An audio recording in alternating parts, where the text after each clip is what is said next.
Pepsi বিশ্বের একটি অন্যতম বৃহত্তম বেভারেজ ব্র্যান্ড, যা তার বোল্ড এবং আইকনিক মার্কেটিং ক্যাম্পেইনের জন্য পরিচিত।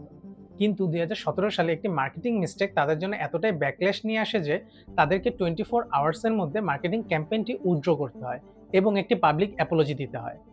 Yes, we are talking about the ad that featured Kendall Jenner. চলুন একটু দেখে আসি আসলে তাদের মিস্টেকটা কোথায় ছিল। Mistake number 1, a misguided attempt at social activism. অ্যাডটিতে দেখা যায় যে কেন্ডাল জেনার একটি ফ্যাশন শুট ছেড়ে একটি প্রোটেস্টে যোগ দেন এবং পরবর্তীতে পুলিশের এক কর্মকর্তার হাতে পেপসি তুলে দেন, আর তাতে প্রতিবাদকারীদের ও পুলিশের মধ্যে থাকা টেনশন একেবারেই দূর হয়ে যায়। মূলত পেপসি বোঝাতে চেয়েছিল যে পেপসি ব্রিংস পিপল টুগেদার, কিন্তু সমস্যা হয়েছিল যে পেপসি একটি গুরুতর সামাজিক আন্দোলনকে ওভার সিম্পলিফাইড করে দেখিয়েছে। এমন সেন্সিটিভ ইস্যুগুলোর সমাধান যে শুধুমাত্র একটি পেপসি ক্যান দিয়েই হয়ে যাবে, এই সিনারিওটি মানুষের কাছে খুবই ডিসকানেক্টেড এবং ইনসেন্সিবল মনে হয়েছে। Mistake number 2, exploiting activism for commercial gain. বিভিন্ন ব্র্যান্ড অফেন কালচারাল মুভমেন্টস ব্যবহার করে অডিয়েন্সের সাথে কানেক্ট করতে চায়, কিন্তু একটি কজকে সাপোর্ট করা আর এক্সপ্লয়েট করার মধ্যে পার্থক্য বোঝা খুবই জরুরি। পেপসি তাদের অ্যাডে একটি প্রোটেস্টকে সিরিয়াস একটি সামাজিক আন্দোলন নয়, বরং একটি ফ্যাশনেবল ট্রেন্ড হিসাবে তুলে ধরেছিল।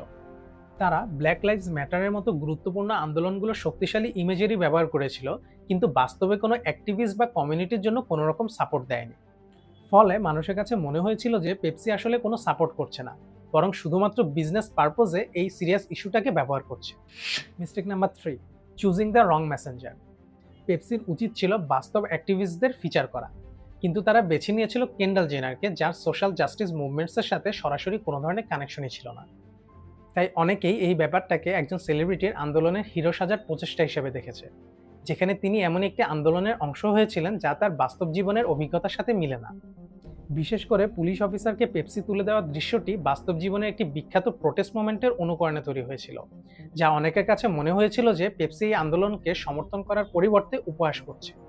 Mistake number 4, lack of diverse perspective. এই অ্যাডটির সবচেয়ে বড় ব্যর্থতাগুলোর মধ্যে একটি ছিল ডাইভার্স পার্সপেক্টিভের অভাব।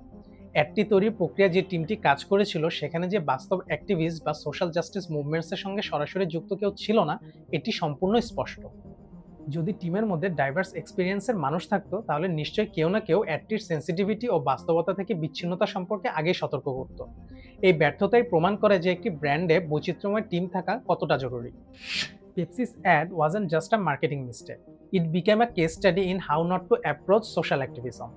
কিছু ছোট ছোট জিনিস খেয়াল রাখলে পেপসি তাদের অ্যাডটিকে মিনিংফুল করতে পারত।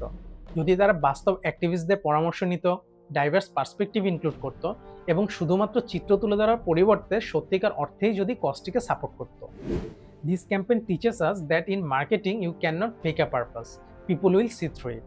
আজকের মতো এখানেই শেষ করছি, আবারও দেখা হবে পরবর্তী ভিডিওতে। Until then, let's connect and collaborate in the comments. সবাই ভালো থাকবেন।